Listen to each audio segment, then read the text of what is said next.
My name is Bruce Henriksen, and I serve as the S.T.A.R coordinator for the Champaign County Soil and Water Conservation District in Champaign, Illinois.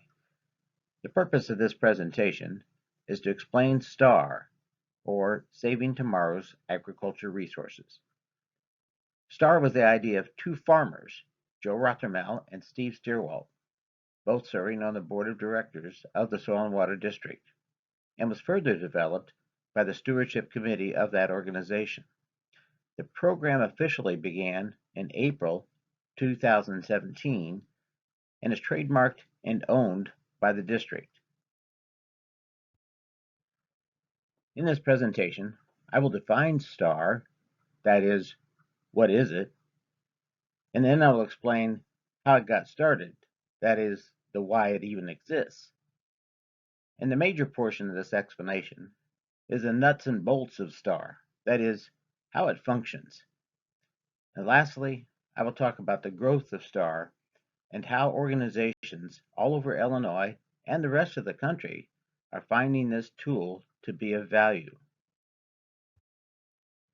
What exactly is S.T.A.R?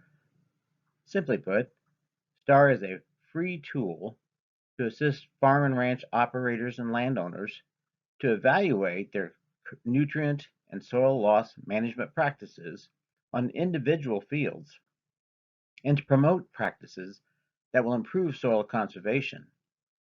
Ultimately, the purpose and goal is to reduce nutrient and soil losses and to improve soil health. S.T.A.R was created primarily because of the major environmental problem pictured here. The loss of nutrients that are carried by the Mississippi watershed to the Gulf of Mexico has created a large area of hypoxia, meaning there's such low oxygen that marine life there suffocates. Hence, it's called the dead zone. A number of factors have contributed to the nutrients that have caused the problem, including human sewage, but a significant amount comes from the fertilizers carrying nitrogen and phosphorus. The agriculture industry started a significant effort to reduce those contributions by developing a number of statewide nutrient loss reduction goals, including the Illinois Nutrient Loss Reduction Strategy that began in 2015.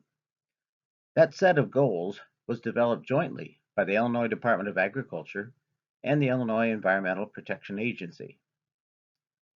Two farmers I mentioned earlier, Steve and Joe, were concerned that many of their neighbors did not seem to use many of the practices that help with conservation of farmland. It's obvious that if farmers and farmland owners do not change the practices that are contributing to the environmental problems, the government will add regulations, as they have in some states. We believe it is much better if we voluntarily make some changes that can reduce those concerns.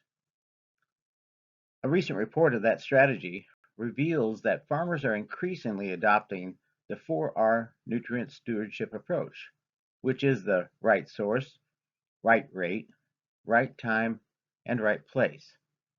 However, so far, there has been very limited success with all the efforts to convince enough farmers to change their practices that could reduce those problems. The threat to the environment is real, and so is the threat to how we farm. S.T.A.R can help decision makers learn what changes in their practices can reduce nutrient and soil sediment losses. Today, there is more information and emphasis on conservation of farmland and soil than any time since the Dust Bowl years. All kinds of agriculture magazines, websites, and social media are helping farmers, ranchers, and landowners learn more about practices that, based on science, can help solve the resource concerns in their own communities.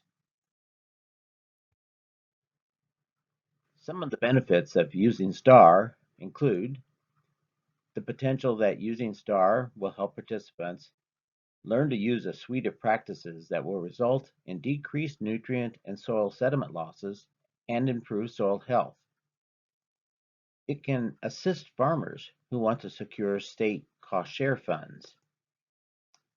S.T.A.R will show others in the community that farmers are trying to solve resource problems, which will result in a positive image.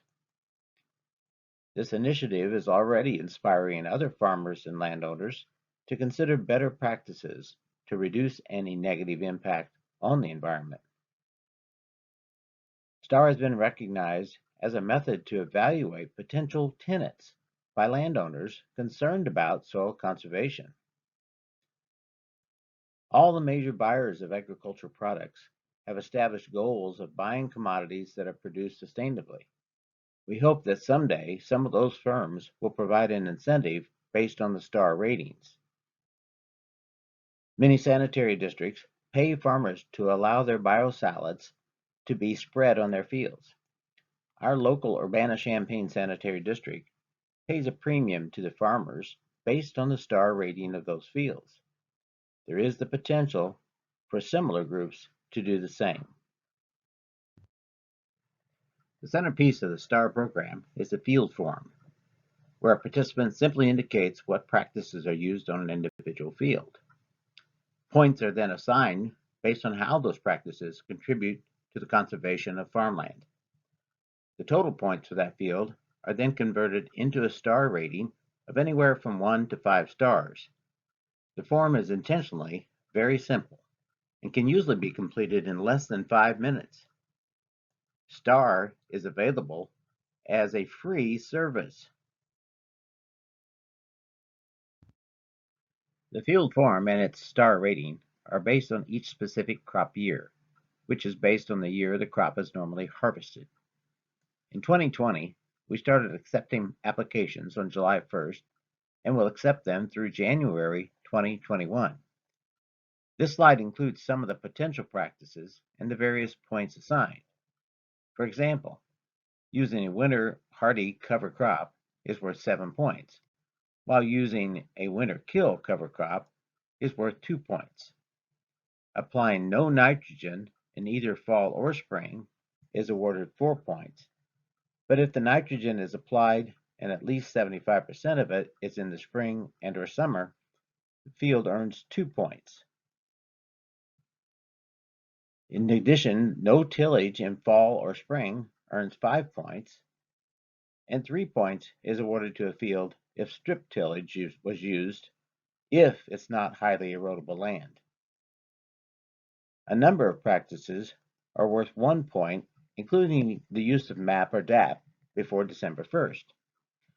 It should be noted that a few practices are considered so egregious they are given negative points. Once the scoring is done, the participant receives the original field form and a spreadsheet that details the points assigned for that particular field and what points could have been earned with alternative practices. It may be obvious, but the practices that reduce nutrient and soil losses will also help improve soil health.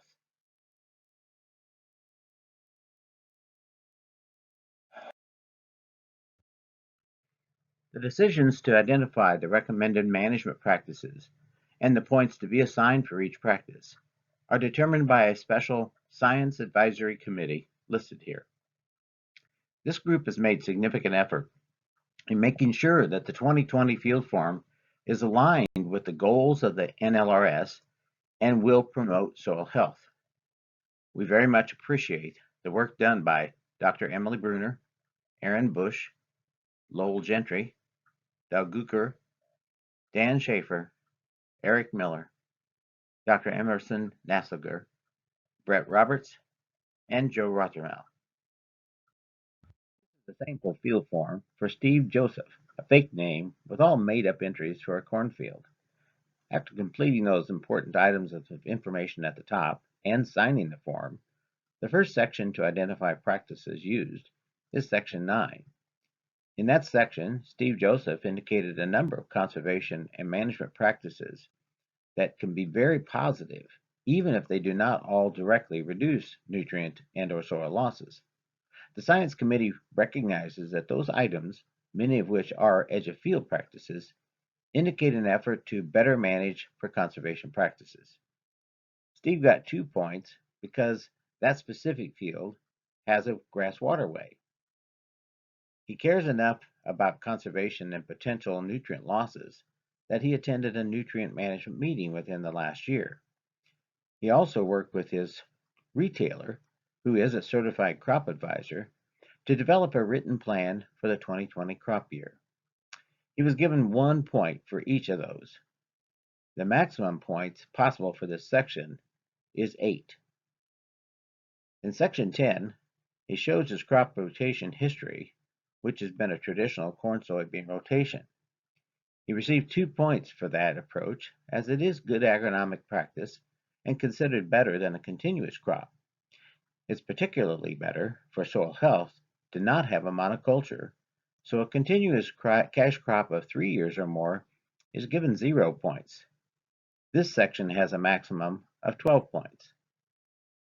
Section 11 is the place to indicate if any cover crop was used. Notice that we have clarified this year that a cover crop for the 2020 crop may have been seeded in the previous crop in the summer of 2019. Steve did not have a cover crop, so he was given 0 points. If he had used multiple species and had some winter hardy included, he would have earned more points, but there would be a maximum of 12. Section 12 allows the participant to indicate the soil sampling practices used on that field. Steve has his field sampled every 4 years. That earns 2 points, and has those pulled in the spring, worth an extra 1 point compared to fall.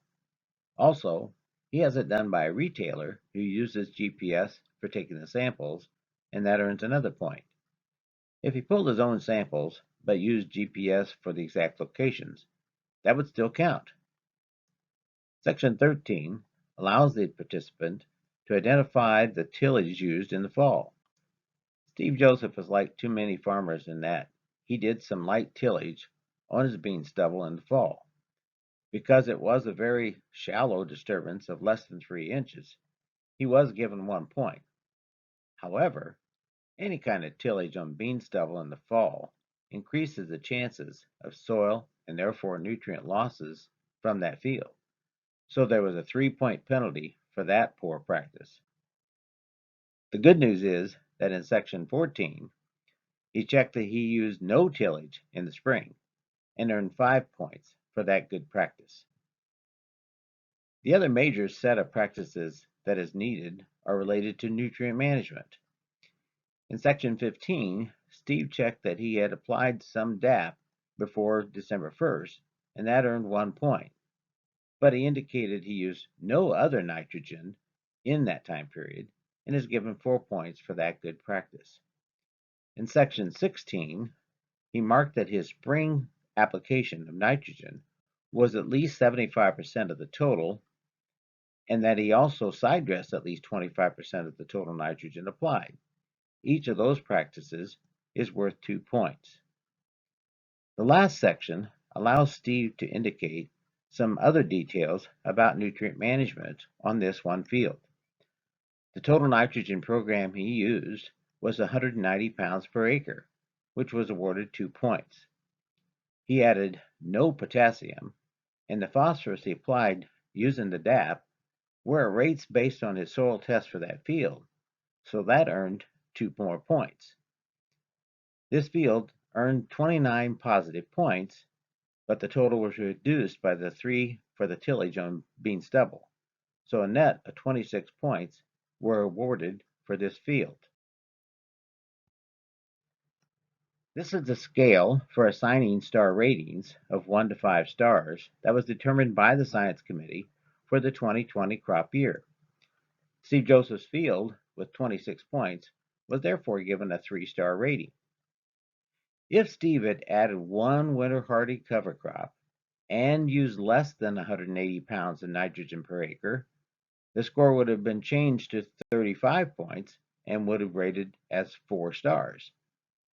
In addition to those changes, if he also stopped the fall tillage, the field would earn another net of 7 points for a total of 42 points and would be rated at 5 stars.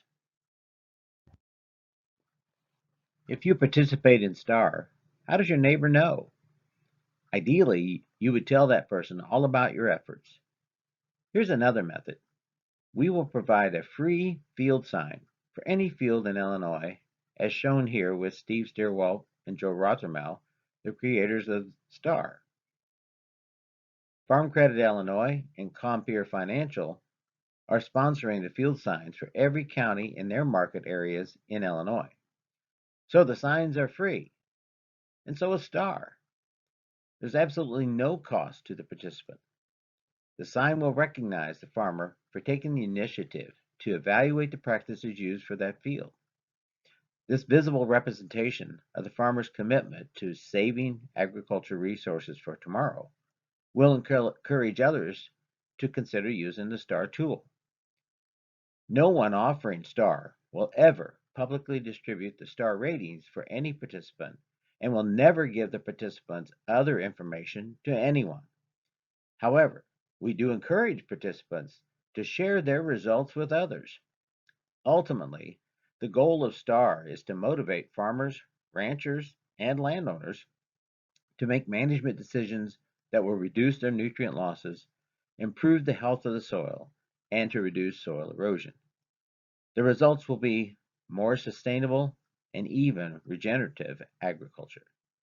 We want to be sure that S.T.A.R is credible, so about 10% of all fields evaluated are randomly selected for verification, and then the participants are required to verify their indicated practice. S.T.A.R has completed 3 crop years and has experienced much growth over those years, especially as it relates to the acres evaluated. S.T.A.R has many supporters and partners. I won't read the name of every group on this list, but will instead highlight just a few. ADM in Decatur buys grain from farmers who farm about 350,000 acres. They have asked all their farmers to submit field forms and set specific goals for the S.T.A.R rating for those fields. The Illinois Department of Agriculture has been very supportive, including an official endorsement each year. In addition, the IDOA will require any farmer seeking state cost share funds in 2020 to complete a field form. Kellogg has asked the Bunge elevators where they source grain to encourage their farmer customers to participate. And Kellogg has provided $5,000 mini grants to county soil and water offices to help promote S.T.A.R. The Syngenta soybean plant at Pekin will be asking their farmer growers to participate, and Bayer is planning to do the same at some of their locations. The American Farmland Trust and the Nature Conservancy have provided much in-kind support through some of their staff. We have interacted with a number of agriculture supply chain firms and businesses. They have provided many positive reactions, such as the practices measured are locally adapted. The metrics used are based on practices rather than outcome based that is so difficult to measure. S.T.A.R primarily uses the existing infrastructure of the soil and water conservation districts. They like the idea of the management of the program is done by a non-commercial third party and with no conflict of interest. The fact that S.T.A.R encourages soil health and not just conservation is very positive.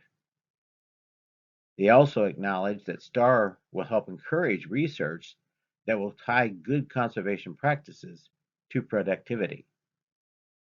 Several major firms have already indicated they can see how S.T.A.R can be used globally by their firms. As we continue to use these ideas, it will assure us of continued support by the industry in the future.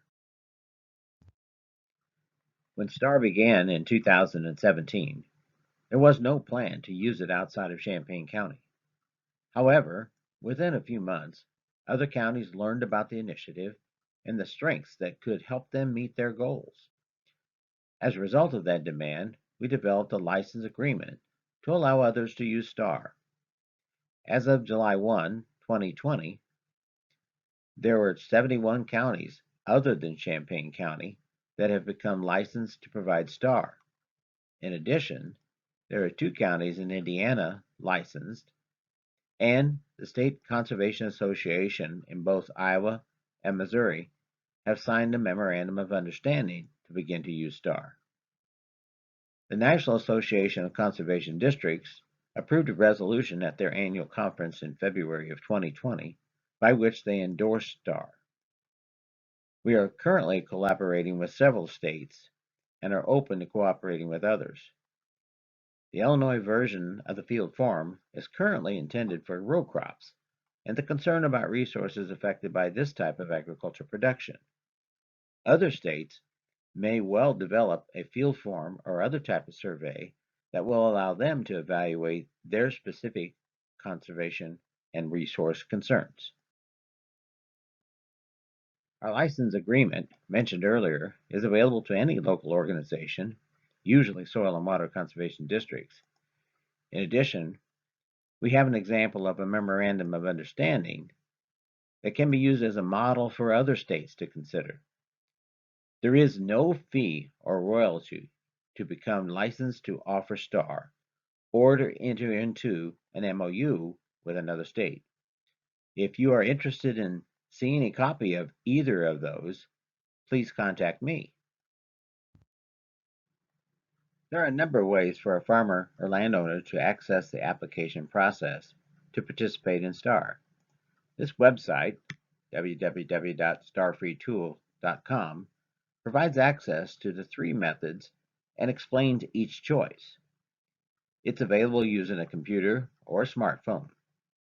There are 3 methods by which a potential participant can access the field form.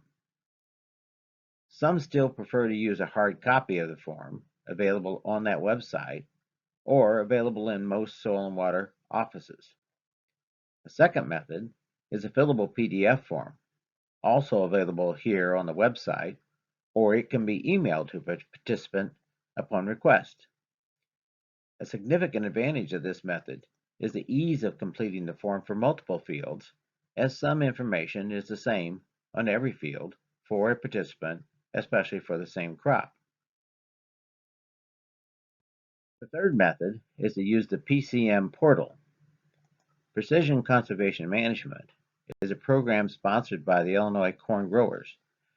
Anyone who wants to participate in S.T.A.R. can register for free into the PCM system and complete the information for the fields without being a PCM client. Easy access is available at starfreetool.com. A major advantage of this alternative is the ease of using it with a smartphone. Before using any of these methods, please contact your local soil and water district to learn if that district is licensed. If not, anyone is welcome to use their choice of these methods and work directly with me. I hope this program has adequately explained S.T.A.R. If you have any questions, please contact me by emailing using star@ccswcd.com. If you prefer, please call our office at 217-352-3536 extension 3. Thanks very much for your interest.